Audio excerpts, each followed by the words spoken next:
ಒಂದು ಕಡೆ ನಮ್ಮಿಂದನೇ ಬೆಳೆದಂಥ ಒಬ್ಬ ಹಣವಂತ, ಇವತ್ತು ನಿಮ್ಮ ಮಧ್ಯೆ ಇರ್ತಕ್ಕಂಥ ಒಬ್ಬ ಹೃದಯವಂತ, ಚುನಾವಣೆ ನಡೀತಾ ಇರ್ತಕ್ಕಂಥದ್ದು ಇವತ್ತು ನೀವೆಲ್ಲರೂ ಕಾಣ್ತಾ ಇದ್ದೀರಿ.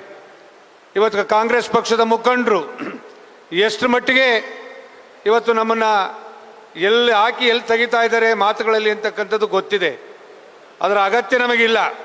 ಆದರೆ ಒಂದು ಮಾತನ್ನು ಈ ಸಂದರ್ಭದಲ್ಲಿ ನಾನು ನನ್ನ ಗೌರವಾನ್ವಿತ ಈ ರಾಜ್ಯದ ಈ ಕ್ಷೇತ್ರದ ಮುಖ್ಯಮಂತ್ರಿಗಳಲ್ಲಿ ಕೇಳಲಿಕ್ಕೆ ಬಯಸ್ತೇನೆ. ಇವತ್ತು ಬಹಳ ಒಕ್ಕಲರ ಬಗ್ಗೆ ನಿಮಗೆ ಪ್ರೀತಿ ಬಂದಿದೆ, ನಾನು ಒಪ್ತೇನೆ.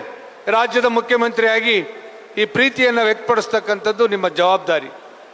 ಇವತ್ತು ನನ್ನ ಕ್ಷೇತ್ರದ ಇವತ್ತು ವಾಸಣ್ಣವರು ಇಲ್ಲಿನ ಮೇಯರ್ ಆಗಿ, ಚಾಮರಾಜ ಕ್ಷೇತ್ರದ ಶಾಸಕರಾಗಿ, ಮೈಸೂರಿಗೂ ಅವರದ ಕೊಡುಗೆ ಇದೆ.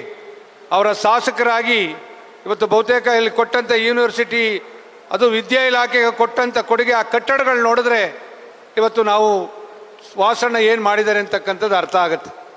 ನೀವು ಇಲ್ಲೇ ಇದ್ಕೊಂಡು ಕನಿಷ್ಠ ಪಕ್ಷ ಅವ್ರಿಗೆ ಬಂದು ಒಂದು ಗಾರ್ಲೆಂಡ್ ಮಾಡುವಂಥ ಕೆಲಸವನ್ನು ಮಾಡಲಿಲ್ಲ. ಅದು ಹೋಗಲಿ, ಅದಾದಮೇಲೆ ಅವರ ಇಡೀ ಕುಟುಂಬ ಕಷ್ಟದಲ್ಲಿದೆ, ಅವ್ರನ್ನ ಮಕ್ಕಳಿಗೆ ಕರೆದು ಒಂದು ಸಮಾಧಾನ ಹೇಳ್ತಕ್ಕಂಥ ಕೆಲಸವನ್ನು ನಿಮ್ಮ ಜೊತೆ ನಾವೆಲ್ಲ ಇದ್ದೀವಿ ಅಂತಕ್ಕಂಥ ಮಾತನ್ನು ಹೇಳಲಿಲ್ಲ. ಇವತ್ತು ಪಾಪ ಏನು ಒಕ್ಕಲ್ತನ ಮಾಡ್ತಕ್ಕಂಥ ನಮ್ಮ ಬಗ್ಗೆ ಭಾಳ ಕಳಕಳಿಯ ಅಭಿಪ್ರಾಯಗಳನ್ನು ನಮ್ಮ ಮುಖ್ಯಮಂತ್ರಿಗಳು ಮಾಡ್ತಾ ಇದ್ದಾರೆ.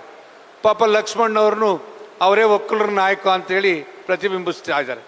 ಇವತ್ತು ಬಹುತೇಕ ನನಗೆ ಅನಿಸುತ್ತೆ, ನಾವೆಲ್ಲ ಚಾಮುಂಡಿ ತಾಯಿಗೆ ಹರಕೆ ಒಪ್ಪಿಸ್ಕೊಂಬಂದು ಚಾಮುಂಡಿ ನಮ್ಮ ಮೆಟ್ಲತ್ತೋ ಜಾಗದಲ್ಲಿ ಮರಿ ಒಪ್ಪಿಸ್ತೀವಿ. ಇವತ್ತು ಬಹುತೇಕ ಆ ರೀತಿ ಬಲಿ ಕೊಡಲಿಕ್ಕೆ ಲಕ್ಷ್ಮಣ್ಣವ್ರನ್ನ ತಂದು ಮೊನ್ನೆ ಮುಖ್ಯಮಂತ್ರಿಗಳು ನಿಲ್ಲಿಸಿದ್ದಾರೆ.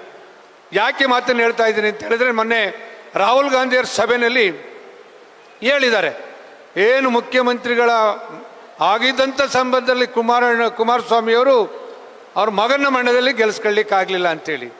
ನಿಮಗೆ ಅಲಯನ್ಸ್ ಧರ್ಮ ಗೊತ್ತಿದ್ರೆ, ಗೊತ್ತಿಲ್ಲದೆ ಇದ್ರೆ ದಯಮಾಡಿ BJP ನಾಯಕರ ಹತ್ರ ಕಲ್ತ್ಕೊಳ್ಳಿ.